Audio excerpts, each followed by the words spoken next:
മക്കളെ എല്ലാവർക്കും നമസ്കാരം. ഇനി ഞാൻ തയ്യാറാക്കിയിരിക്കുന്ന പ്രത്യേക വിഭവമാണ് ഇത്. ചേന വറവ് കൊണ്ടാട്ടം എന്ന് പറയും. വളരെ ടേസ്റ്റാണ് കേട്ടോ. ആരും ഇങ്ങനെ ഉണ്ടാക്കി കാണുമെന്ന് എനിക്കറിയില്ല. വളരെ വ്യത്യസ്തമായ രീതിയിലുള്ളൊരു വിഭവമാണ്. ഞാൻ ഇടയ്ക്ക് തയ്യാറാക്കുന്നതാണ്. ചോറ് കഴിക്കാൻ വളരെ ടേസ്റ്റാണ്. ചോറ് കഴിക്കാൻ വേറെ കറികളൊന്നും ഇല്ലെങ്കിൽ ഈ ടേസ്റ്റി കറി ഇടയ്ക്കിടയ്ക്ക് ഞാൻ ഉണ്ടാക്കി കഴിക്കും കേട്ടോ. ഒറ്റ തവണ ഉണ്ടാക്കി കഴിച്ചാൽ മതി. പിന്നെ ചേന ഉണ്ടെങ്കിൽ നിങ്ങളിങ്ങനെ തയ്യാറാക്കൂ. അപ്പോൾ അതിനായിട്ട് ഞാൻ 200 ഗ്രാം ചേനയെല്ലാം ചെത്തി കഴുകിയാണ്ട് ഇതേ രീതിയിൽ കട്ട് ചെയ്തിട്ടുണ്ട് കേട്ടോ. ഇതേ രീതിയിലാണ് നമ്മൾ കട്ട് ചെയ്യുന്നത്. അപ്പോഴാണ് ഇതിൻ്റെ മസാലകളൊക്കെ ഇതിനകത്ത് പിടിച്ച് നല്ല പെർഫെക്റ്റ് ആയിട്ട് നല്ല രീതിയിൽ നമുക്ക് കിട്ടുകയുള്ളൂ. അപ്പോൾ ഒരു തവണയെങ്കിലും ഇങ്ങനെ ചെയ്യണം കേട്ടോ. വളരെ ടേസ്റ്റാണ് മക്കളെ. അപ്പോൾ എല്ലാവർക്കും ഇഷ്ടപ്പെടും. ആരും ഇങ്ങനെ ഉണ്ടാക്കുകയാണെന്ന് എനിക്കറിയില്ല കേട്ടോ. അതിനായിട്ടൊരു 100 ഗ്രാം കണക്കാക്കിയാണ് ഞാൻ തൈര്, ഇത്രയും തൈര് മതി, നല്ല കട്ട തൈര്. ഇത് നമ്മൾ ഉടയ്ക്കുന്ന ഒന്നുമില്ല, ഇതേ രീതിയിൽ തന്നെ ഒന്ന് ബീറ്റ് ചെയ്ത് സ്പൂൺ കൊണ്ട് തന്നെ എടുക്കത്തേ ഉള്ളൂ കേട്ടോ. അപ്പം ഇതിനകത്ത് മുക്കി അങ്ങോട്ട് കഴിക്കാൻ നല്ല ടേസ്റ്റാണ് കേട്ടോ. മുങ്ങിക്കിടന്നാൽ മാത്രം മതി. പിന്നെ ഒരു പാൻ അടുപ്പിൽ വെച്ച് നമ്മളിത് വെള്ളത്തിനകത്തിട്ട് വേവിച്ചാണ് ഇത് തയ്യാറാക്കുന്നത്. അതിനായിട്ട് നമ്മൾ ആവശ്യത്തിന് ചേന വേവാനുള്ള വെള്ളം ഒഴിച്ചു കൊടുത്ത് ഇതിനകത്തേക്ക് ആവശ്യത്തിനുള്ള മസാലപ്പൊടികൾ നമ്മൾ ചേർക്കുന്നുണ്ട്. അപ്പോഴാണ് ഇതിൻ്റെ മസാലയെല്ലാം ഇതിനകത്ത് പിടിച്ച് വെന്ത് നല്ല പെർഫെക്റ്റ് ആയിട്ടുള്ള ടേസ്റ്റും രുചിയും ഒക്കെ നമുക്ക് കിട്ടത്തുള്ളൂ. നമ്മൾ തൈര് ചേർത്തില്ലെങ്കിൽ നമുക്കിതിനകത്ത് പിഴുപുളി ചേർത്തായാലും തയ്യാറാക്കാം. ഇതിനകത്തേക്ക് ഒരു 1/2 ടീസ്പൂൺ മഞ്ഞൾപ്പൊടി, 2 ടീസ്പൂൺ മുളക് പൊടി, പിന്നെ 1/2 ടീസ്പൂൺ ഉപ്പും ചേർത്ത് നമ്മളൊന്ന് കൂട്ടി കുഴച്ച് തിളച്ച് വരുന്ന സമയത്താണ് നമ്മൾ നമ്മുടെ ആ ചേന ഇട്ട് കൊടുക്കുന്നത് കേട്ടോ. അപ്പോൾ അല്ലെങ്കിൽ ഇത് കല്ലിക്കും. അതുകൊണ്ട് നമ്മൾ തിളയ്ക്കുന്ന സമയത്ത് നമ്മൾ തിള വരുന്നുണ്ട്, ചേന ഇട്ട് കൊടുത്ത് കൂട്ടി ഇളക്കിയിട്ട് നന്നായിട്ട് ഇത് തിളച്ച് ഇതിൻ്റെ കൂടെ കൂട്ടി യോജിക്കണം കേട്ടോ. കൂട്ടി യോജിച്ചതിന് ശേഷം നമ്മളിത് അടച്ച് വെച്ച് ഇതിൻ്റെ ഈ മസാലകളെല്ലാം ഇതിനകത്ത് പിടിച്ച് കൂടി വന്നാണ് ഈ കറിയുടെ ടേസ്റ്റിൻ്റെ പ്രത്യേകത അതാണ്. അപ്പോൾ ഇതിലേക്ക് ഞാൻ 1 ടീസ്പൂൺ മുളക് പൊടിയും കൂടെ ചേർത്തു. കാരണം എനിക്ക് ഗ്രേവി കുറവാണ് തോന്നുന്നു കേട്ടോ. തിക്കായിട്ട് നമ്മുടെ ഈ ചേനയ്ക്കകത്ത് പിടിച്ച് ഇങ്ങനെ ഇരിക്കണം. എങ്കിൽ കണ്ടില്ലേ, ആ പടം കണ്ടില്ലേ, അതേ രീതിയിൽ പിടിച്ചിരിക്കണം. അപ്പോൾ നമ്മളിതെല്ലാം ഒരു പ്രാവശ്യം അടച്ചു വെച്ചു. അതിനുശേഷം നമ്മളിതിലേക്ക് ഒരു 1/4 ടീസ്പൂൺ ഉലുവാപ്പൊടി, ഒരു 1/4 ടീസ്പൂൺ ജീരകപ്പൊടി ഇതും കൂടെ ചേർത്ത് കൂട്ടിക്കുഴച്ചതിന് ശേഷം നമ്മൾ വീണ്ടും അടച്ചു വെക്കുന്നുണ്ട്. അപ്പോൾ പലതവണ നമ്മൾ അടച്ചും തുറന്നും വെച്ചാണ് ഇത് വേവിച്ച് എടുക്കുന്നത്. ഇതേ സമയത്താണ് ഇങ്ങനെ വെന്ത് നല്ല കുറുകി വന്നിട്ടുണ്ട്. നമ്മുടെ മസാലകളെല്ലാം ഇതിനകത്ത് പിടിച്ച് കുറുകി വന്നിട്ടുണ്ട്. ഈ സമയത്ത് നമ്മൾ ഇതിലേക്ക് നമ്മൾ വീണ്ടും 1-2 തവണ ഇത് അടച്ചു വെച്ച് നന്നായിട്ട് വെന്ത് ഇതിൻ്റെ മസാലകളൊക്കെ പിടിച്ച് കുറുകി വരണം. കണ്ടില്ലേ, നമ്മുടെ പാത്രത്തിൽ നിന്ന് വിട്ട് വരുന്ന രീതിയിൽ ആവണം. കാരണം ഇതിൻ്റെ ഈ മസാലപ്പൊടികളെല്ലാം നമ്മുടെ ഈ ചേനയ്ക്കകത്ത് പിടിച്ച് നല്ല വരുമ്പോഴാണ് ഇതിൻ്റെ ടേസ്റ്റിൻ്റെ ഹൈലൈറ്റ്. അപ്പോൾ ഒരു തവണയെങ്കിലും ഇങ്ങനെ ചെയ്ത് നോക്കണം മക്കളെ. എല്ലാവർക്കും ഇഷ്ടപ്പെടും കേട്ടോ. ആദ്യമായിട്ട് കാണുന്ന മക്കൾക്ക് വേണ്ടിയാണ് ഞാൻ തയ്യാറാക്കുന്നത്. പാചകം പഠിച്ചു വരുന്നവർക്ക് ഇത് വെന്തിട്ടുണ്ട്. പിന്നെ എല്ലാവരും അമ്മയെ സപ്പോർട്ട് ചെയ്യണം. ലൈക്കും കമൻറ്റും സബ്സ്ക്രൈബും ഒക്കെ ചെയ്യണം ആദ്യമായിട്ട് കാണുന്ന മക്കൾ കേട്ടോ.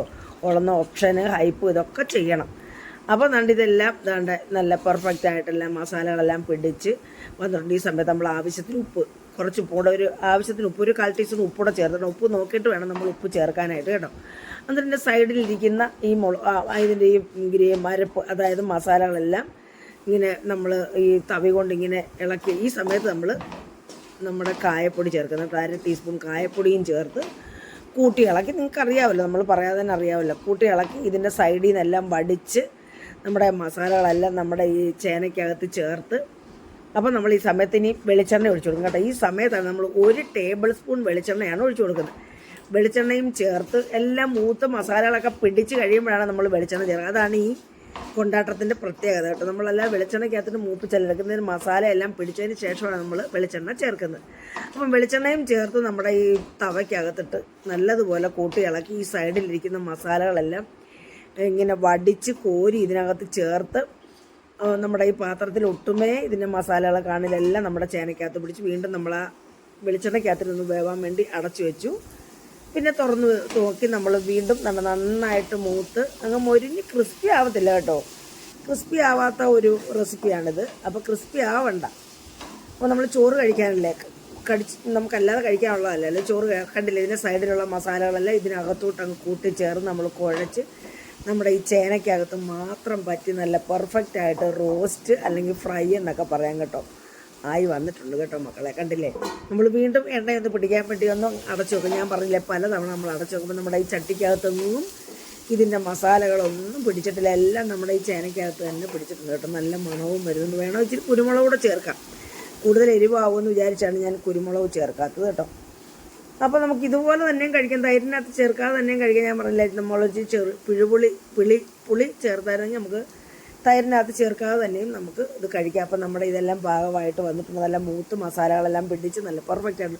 പിന്നെ നമ്മൾ ഈ തൈരിനകത്ത് ഈ കാൽ ടീസ്പൂൺ ഉപ്പും കൂടെ ചേർത്ത് നമ്മളിങ്ങനെ സ്പൂൺ കൊണ്ട് തന്നെ ഒന്ന് ബീറ്റ് ചെയ്തെടുക്കും. അല്ല നമ്മൾ നല്ലതുപോലെ ഉടച്ച് എടുക്കുന്നില്ല, കാരണം അന്നേരം ഇത് വെള്ളം പോലെ ആവും കേട്ടോ.